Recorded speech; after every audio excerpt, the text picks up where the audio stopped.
Asia মহাদেশের সব থেকে বড় জিলাপি বানাবো ইনশাল্লাহ। এশিয়া মহাদেশের সব থেকে বড় জিলাপি, সব থেকে বড় জিলাপি দিলাম দিলাম। বিসমিল্লাহ।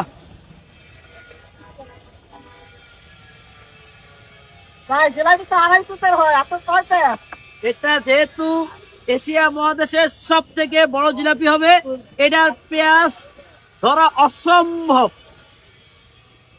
দেখছেন, এশিয়া মহাদেশের সব থেকে বড় জিলাপি ভাই। জাকির ভাই, হ্যাঁ ভাই, বাবির দামে কি বানায়? ভাবির দামে কি বানায়? মানে জিলাপি বানায়। ও বাবির দামে তাহলে আর জাকির ভাই নাকি? এই যে আমি, আপনি জাকির ভাই, আমার বাবির দামে সব সব দূরে আপনি সব আমি সব। ভাই, এটা কি জিলাপি ভাই? এটা হচ্ছে গিয়ে এশিয়া মহাদেশের সব থেকে বড় জিলাপি ভাই। ভাই এই জিলাপি জীবনে দেখলাম না। এটা চানাচুর জিলাপি বলে, রেসপি জিলাপি। কেউ কেউ রেসপি জিলাপি, কেউ কেউ চানাচুর জিলাপি। এটাকে খাইবো আদাইরা খাইবো মানে এটা কেজি 350 টাকা ভাই, 350 টাকা। কেজি 350 টাকা এশিয়া মহাদেশে বড়দের জিলাপির দাম হবে নাহলে 5,000 টাকা কেজি। ভাই। আমরা তো স্বাদ এবং স্বাদের মধ্যে আপনাদের খাওয়াতে চাই ভাই। আপনারা যদি না খেতে চান, দোষ কি আমার? কোন দোষ কি আমার? আসলে কি ভাই এটা চলে? অবশ্যই। এটা প্রত্যেকদিন আলহামদুলিল্লাহ প্রায় 20 কেজি যায় প্রত্যেক দিন। ভাই এটার ওজন কতটুকু হইব? এটা প্রায় 1.5 কেজি, 1 কেজি। 1.5 কেজি প্লাস হবে ভাইয়া। হ্যাঁ ভাই।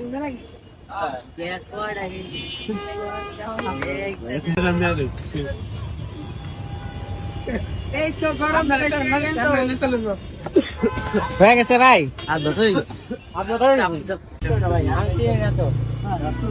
জাকির ভাই, কি হইতেছে এটা? এটা হচ্ছে গিয়ে জিলাপি, জিলাপি ভাজা হচ্ছে উস্তাদ। এটা কোন দেশের জিলাপি ভাই? এটা কোন দেশের জিলাপি? এত বড়? এটা বাংলাদেশের জিলাপি। এশিয়া মহাদেশের সব থেকে বড় জিলাপি ভাই। আচ্ছা, এশিয়া মহাদেশের সব থেকে বড় জিলাপি। এর জন্য এত বড়? এই মনোজ এই বাংলো বাংলো বাংলো ভাই, বাংলো। এক্সপার্ট হয়ে গেছি তো ভাই। আমার ঠিক লাগে না, কথা বুঝেন নাই? আর কত? এই যে হয়ে গেছে। আর সর্বোচ্চ 1 মিনিট লাগবে। তাই নাকি ভাই? পুড়ে গেছে না তো? ওটা পুরে নাই, পড়ছে আমার হাত ভাই। তাই একদম জায়গা মতো পড়ছে। জায়গা মতো পড়ছে। হ্যাঁ রে। এই জাকির ভাই, হ্যাঁ ভাই। আপনি রমজানের শুরু থেকে বলতেছেন কি নাকি জিলাপি বানান সারা কি জানিস এশিয়া মহাদেশ। এশিয়া মহাদেশের সবচেয়ে বড় জিলাপি। এই জিলাপিটা কই? এই যে হেট, মেয়েটা কোনো জিলাপি এলো? কি হলো এটা? এটা কোনো এত জিলাপি? বড় জিলাপি। তাওয়াটা দেখছেন ভাই, কত বড় তাওয়া? কত বড় তাওয়া দেখতে রে? আমার সাইড ভাগের এক ভাগও তো বানানো। আরে নাম এটাতে এটা ঢুকতে হইব তোরে ভাই। হ্যাঁ। জিনিসটা তো হচ্ছে গিয়ে চিনি শিরায়, চিনি শিরা তো রে পুরাই তো হইব। এই যে